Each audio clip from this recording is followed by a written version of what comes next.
코로나19 장기화에 따라서 비대면 거래가 늘어나면서 택배 물량 역시 크게 늘어나고 있죠. 어제 일부 택배 노동자들이 단체 행동에 나서겠다 예고했는데 이 전국 택배 노동연대에 따르면은 연대 노동조합에 따르면은 택배량이 급증하면서 이 택배 노동자들의 가로사 위험도가 높아지고 있다라는 거예요.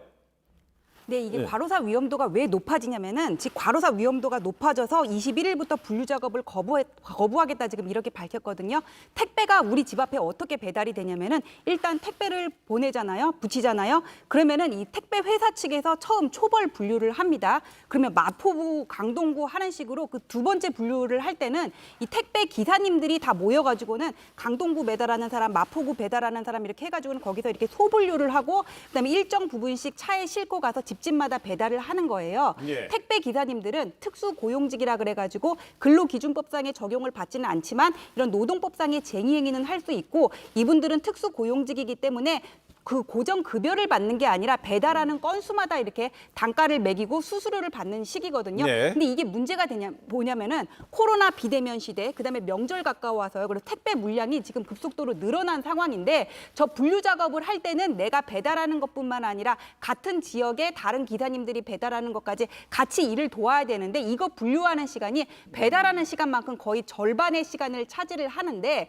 여기에 대해서는 제대로 그 비용 지불이 안 이루어진다는 거예요. 그래서 회사한테 왜 그러냐고 물어보니까 2010년에 대법원 판례를 얘기를 하면서 택배 업무에는 이걸 하차시키는 업무뿐만 아니라 분류하는 것도 포함이 되기 때문에 우리는 책임이 없다 이런 그래요. 얘기를 하고 있지만 근데 지금 이런 문제가 계속 발생하고 있는 거는 2010년하고 지금하고 택배 물량이 확연히 다른 상황 10년 전 10년 전이니까 그래요. 그렇기 그러면 때문에 이 문제에 대해서는 좀 같이 좀 더 협의를 해봐야 되는 게 아닌가 싶습니다. 예, 그래서 저희가 지금 바로 그 추석 명절을 앞둔 시점에서 왜 택배 기사 노동자들이 이런 결정을 내렸는지 현직 택배 노동자이자 전국 택배연대 노조 소속의 그 유성욱 사무처장 연결해 보겠습니다.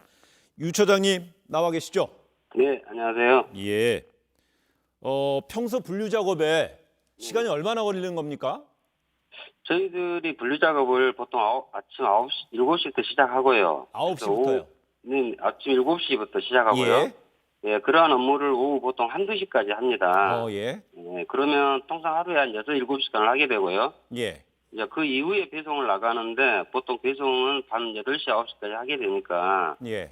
전체 노동 시간으로 보면 하루에 한 14시간 이상 노동을 하고 있는 상황입니다. 그럼 저희가 지금 전화 연결 때문에 우리 유 처장님 그 일하는 시간을 빼앗은 것 같아서 죄송스럽지만 그래도 공익적인 차원에서 질문 좀 더 드려볼게요. 네네. 그럼 오늘 그러면 이제 분류 작업을 마쳤다. 그럼 1, 2시부터 시작하게 되면 배송은 몇 건이나 하시게 되는 거예요? 보통 통상적으로 이제 날마다 조금씩 차이는 나는데 예. 통상적으로 한 300개에서 350개 배송을 하고 있습니다. 그러면은요. 네네. 그 택배 한 개당 이 택배 노동자분들한테 돌아가는 이익은 어느 정도가 되는 거예요? 뭐 저희들 세금까지 다 포함하면 통상 700원에서 800원 정도 됩니다. 700원에 800원. 그러면 네네. 곱하기 해보니까 답이 나오는데요. 네. 이 당장 그 다음 주 월요일부터 이 분류 작업을 거부하겠다 이렇게 입장을 밝혔습니다. 네네. 그렇게 되면 사실상 배송 업무가 중단되는 것까지는 아니지만 차질이 상당할 것이라는 우려가 있긴 해요. 어떻습니까? 네네. 저희들의 입장은 분류 작업은 안 하더라도 예. 배송을 하겠다는 게 이제 저희들의 입장이고요. 네. 근데 이제 저희들이 분류 작업 거부를 하게 되면 일정 부분 이제 현장에 혼란이 오게 될 거고 예. 그러다 보면 평상시보다는 한 절반 수준의 배송을 하게 되는 게 아닌가 저희들도 이렇게 좀 추측하고 있습니다. 절반 정도. 그렇다면은요. 이런 어떤 우리 노동자분들의 요구에 소속된 회사 측의 입장은 어떻습니까? 뭐라고 그래요? 뭐 회사 측은 저희들과 계약 관계가 아니다고 지금 하면서 대화의 문을 닫아놓고 있는 상황이고요. 예. 이제 정부 측을 통해서 들은 회사 측은 예. 어쨌든 뭐 분류 작업과 관련해서 이번에 특수기에 인력을 좀 투입하겠다 예. 이런 입장이에요. 예. 네, 그래서 저희들은 이제 그런 입장에 대해서는 대단히 환영하는 바이고요. 음. 근데 이제 이게 실체적으로 저희들 현장에 얼마큼 이제 실효성 있게 이게 적용되느냐는 다른 문제이기 때문에 네. 저희들은 어쨌든 거기에 관련해서도 주의 깊게 지켜보고 있는 상황입니다. 지금 유성욱 처장님은 그러면 택배에서 어디 지금 소속이시죠? 예, 저는 CJ 대한통운에서 일하고 있습니다. 그러면 CJ 대한통운에서는 직접적으로 이런 어떤 택배 노동자분들의 요구에 대해서 그러니까 정부 측, 그러니까 현재는 국토교통부하고 고용노동부의 답변을 얻어야 되는데 이 두 주무부처에서는 올 추석 연휴 동안에 하루 평균 한 10,000명 정도의 분류작업 인력을 더 투입한다고 그러잖아요. 네네. 근데 그런 한 10,000명 정도 투입되게 된 우리 노동자분들이 그 운송하는 데는 상당히 좀 수월해지는 건가요? 아니면 턱없이 부족한 건가요? 그 발표 내용을 자세히 살펴보면 예. 분류 인원에 2,067명을 투입하겠다고 했는데 그 중에 이제 쿠팡 쪽의 인원이 약 1,000명 정도 되고요. 예. 나머지 CJ 대한통운, 한진, 롯데, 로젠 이런 회사들을 총합해서 1,067명이다라고 발표가 됐어요. 예. 그렇게 보면 사실 저희들 입장에 봤을 때는 정말 턱없이 부족한 인원이고 네. 예, 이걸로는 저희들이 요구한 바에 10분의 1도 미치지 못한다. 10분의 1. 예, 이렇게 판단하고 있는데 예. 어쨌든 정부 측에서 노력을 해서 나온 중재안이기 때문에 저희들은 그런 중재안에 대해서 일단은 환영하는 입장이고요. 예.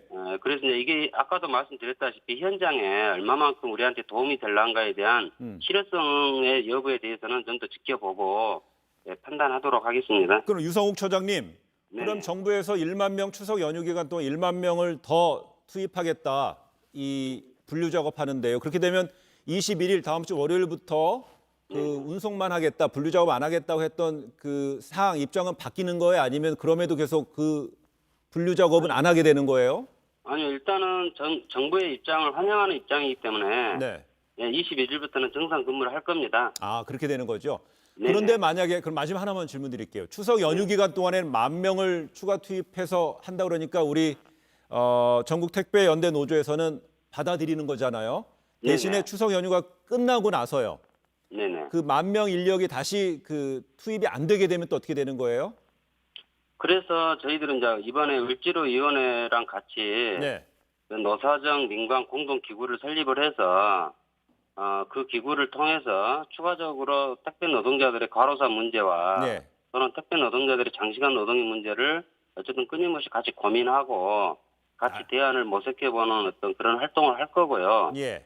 추석 특수기 이후에도 만약에 어떤 코로나 사태로 인해서 물량이 줄어들지 않고 네. 여전히 증가폭이 있다라면 저희들은 불가피하게 추가 인력을 계속적으로 투입을 요구를 할 수밖에 없는 상황이지 않냐 이렇게 알겠습니다. 생각하고 있습니다. 알겠습니다.